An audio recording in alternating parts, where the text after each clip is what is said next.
Half of pastors say that the economy is hurting their church. Hi, I'm Mark. Hey, I'm Scott. So, the economy is hurting our church, really? Yeah, I know that's it's kind of like my initial reaction to it was like the economy is what's hurting your church. So this comes from a Lifeway, the people that gave us the ESV, the English Standard Version. No, sorry, that's Crossway. I'm stupid. Oh, okay. Ignore me. Either way, something with way in the name. Nice. So just Crossway. nothing but top-notch intellectualism here. That's right. So this just it was like there was this survey, if you want to call it that, of Yeah. Protestant pastors, and they found some basic numbers. So I'll just kind of give you what their general conclusions were. So there's that 52% say that the current economy is having a negative impact on their church. 40% say that the economic circumstances aren't having any effect. And then about 7% say that it's having a positive effect on their churches. Interesting. Okay. Yeah, and Uh, there's that's as simple as this research can be. Um, right. and of course, like I'm sure your mental reaction is the same as mine. It's like, it might be hurting, like your church's finances. Mm-hmm. But the thing that's ultimately hurting your church is not that, you know, the economy sucks, but is that you don't have people. Mm. Well, yeah, my first reaction was that it's interesting that 52% of those who were polled equate um, the economy with the health of their church, Hmm. or find any kind of correlation between the two. You know? Yeah, like my church, which is, it's a smaller church, and COVID did us no favors. Right. Like in the last several years, we've had a bunch of people retire and move away, Yeah. which often happens when people retire, and that's cool. Yeah. But then COVID kind of did its economic thing to our church as well. Right. But people stepped up, and so we have a lot more people volunteering, and the church itself is very healthy in spite of any economic factors. Like that, like I see that in my own church. And Yeah. then I'm looking at your, not your church, but like, like this theoretical 52% church. I'm like, well, Yeah. if your church isn't doing well, it's because your people aren't doing well, and you don't probably have enough people doing things, Yeah. which tells me that, it's, I don't want to always finger point to the pulpit, Yeah. but I kind of got to if you're pulling pastors on this. Right. So it's interesting. Like my experience is a person when you ask anybody like why do you go to the church you go to, Hmm. they will have an answer, and the answer isn't always the pulpit. Like sometimes the answer is, oh, we love the kids ministry, we love the youth ministry, we love the worship, we love something about it, we love the laser lights, something, whatever it is, right? Right.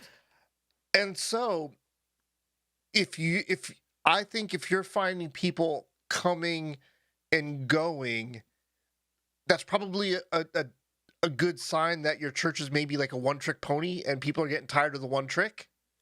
Right. Because You like know what I mean? when Yeah. I think of anybody I've known who has, regularly attended something like Harvest or Yeah. Willow Creek.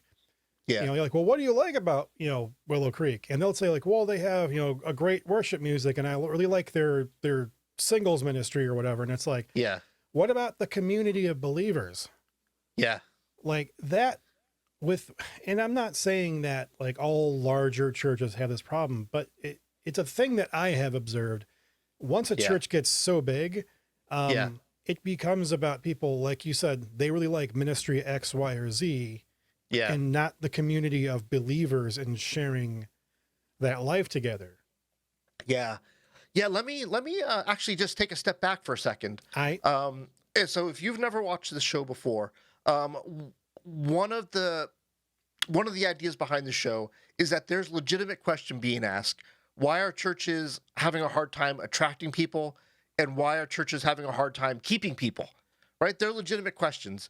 And Mhm. and Mark and I think it's fair to say over the years feel like churches have not been doing a really honest job of trying to answer that question. Right? We kind of put the blame on, oh, young people today just aren't interested, or or people aren't really deep in their faith, or people are immature, or people are Burger King mentality, right? We don't really look for the real answers. And this study kind of reinforces that idea to me, except on the pastoral side. Like there's 50% of pastors who aren't really thinking hard about this, right? Because when they say the economy, like I would say like at least a third to a half of these 52%, they should be smart enough to know that the economy in these last couple of years has been heavily affected by COVID, right? And so I would think that's the obvious takeaway. Yeah. maybe a more accurate statement is COVID is having a negative impact on their church, you know? Hmm. But yeah, this study like really reinforces to me that for the most part we have, good people who are not really sincerely looking for answers to their questions. Yeah, like on a random comment I made a while ago on some video on YouTube, somebody, Yeah. like, and I had to preface it by saying like I'm a Christian, just to kind of give that context for the comment. Things we didn't think needed to say.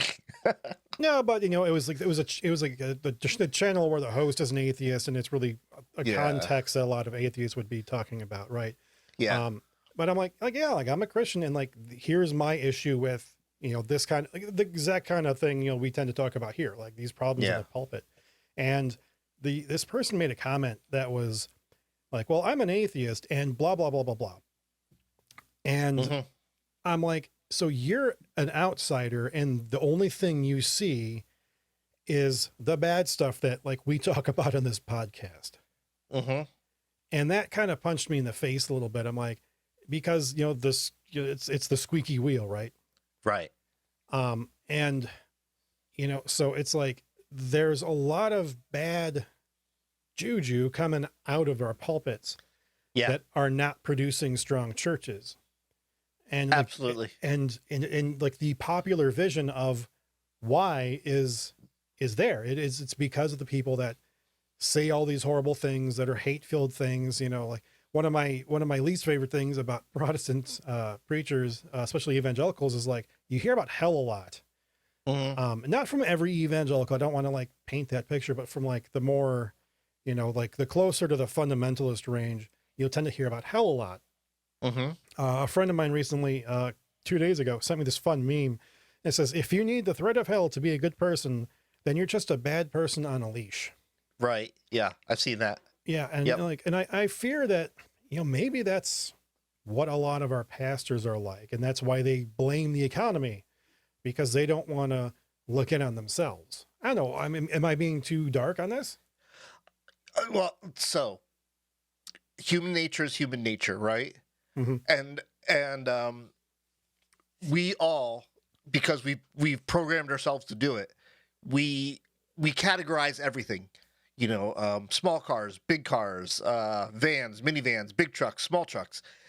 In our lives, we categorize everything because we need to make sense of the world quickly, so we can live lives and not be overwhelmed, right? Yeah, I would agree with that. Right. But being a pastor, like during a service, the service takes an hour and a half, 2 hours, and for 30 minutes, you've got to thread the needle, right? You have to deliver this sermon that is going to inspire and educate and cause a reaction. Like there's a lot to do in that 30 minutes. Mm-hmm. And I think there's pastors who very quickly kind of identify what they're good at, and they turn it into shtick, and they forget that their job is actually very, very big and all-encompassing and nuanced, and they really do a disservice to the people that fill the seats. Yeah, and it's if you're sitting in church and your pastor is like clearly being cynical about it, right? Like you Yeah. can feel that pretty quickly. And that's why you'll have people with bad teaching, but who are extremely confident and extremely convicted of that. They'll drag a train of people behind them just because of that. Like, well, they really do believe it. I mean, Yeah. it might be prosperity theology, something that you and I look at as a heresy, Right. but that's not enough. Yeah. And then I want to kind of like pivot real quick to a comment you had made a number of episodes ago now. Okay. But it was like, something about like we take for granted that like the way we do church is the way we do church, Yeah. right? And then like if the economy really is punching your church in the nads, Yeah. then we need, or that church needs to reevaluate how it is doing church. Yeah. Yeah. And That's good. you know, and for like a congregation like mine, like we're trying to kind of make it work under the old model, Yeah. but even then it's not really like our old model. We've had to change a lot, Yeah. and it has not been like deliberate. It's just been kind of reactionary. Yeah. I know reactionary is a bad word, but you know what I mean. It's like Yep. people just kind of instinctively pick up the, you know, they pick up the slack when they need to. Right. Yep. You And know? like the word I would use, and because before I was going to say something, you used the word strong once, like churches need to be strong. And now you said reactionary. I think the word you're looking for is resilient. Yeah, that's a much better word. Yeah. Yeah. Yeah. So I was very fortunate early in my walk with Christ to have met a Christian singer songwriter named Jeremy Erickson. And he planted this little seed of wisdom that has always stayed with me. And it goes something like this. There is no new truth. Like the Bible is the Bible. And, you know, we interpret it over time, but those words and those chapters and those books, they're there. They are there and they are bound together, and the Bible's the Bible. So all that's left for us to do over time is to teach these same old words and these same old chapters bound together by the same old leather, is to teach them in new ways over time, to bring new insights and to bring a new perspective so that it inspires us new every day, you know? And Mhm. so, you know, if you're finding I want to use the word that they used here, impact, negative impact. If you're finding negative impact in your church because of any one thing, it's probably because you lack that resiliency that Mark is talking about, right? You don't have like your example was people to take up the slack, Yeah. but not even that. I noticed like in hard times people yearn for community, you know. Right. So Yeah. if you see one thing having a negative impact, like maybe a natural question is, well, why isn't there a yearning for community, right? But but if you don't see that resiliency, part of it may be that there's no newness, there's no refreshing, there's no resurrection happening in your church. Everything is just old and stale, and you don't get resilient muscles by just letting them atrophy. You got to work them, you know, kind of Yeah. thing. And I'm gonna go and just kind of like wrap it up by saying, you know, like if the way that your church is doing church is not bringing people close together in Christian community and fellowship, then the way you're doing church needs to change to allow for that to happen. So good. That is so good. Yeah, that's something we don't talk about nearly enough. Mhm. But like, because everybody always says, well, a healthy church is a growing church, but a healthy church is a church that's growing together, right? That's getting Right. closer. That growing closer. Yeah, absolutely. That's so good. Hmm. I like it. All right. Well, is that all we have to say about that this week? That's all I got. Okay. Well, anyway, this is Churches Lame. We talk about how to fix the church by talking about the stupid things churches do that break the entire body. We'd love for you to be part of the conversation. Hit those like buttons and subscribe buttons, and leave comments or send us emails. You can send us an email at churcheslamepodcast@gmail.com. And with that, may the Lord bless you and keep you. May he make his face to shine upon you and be gracious to you. May the Lord lift his countenance upon you and give you peace. Amen.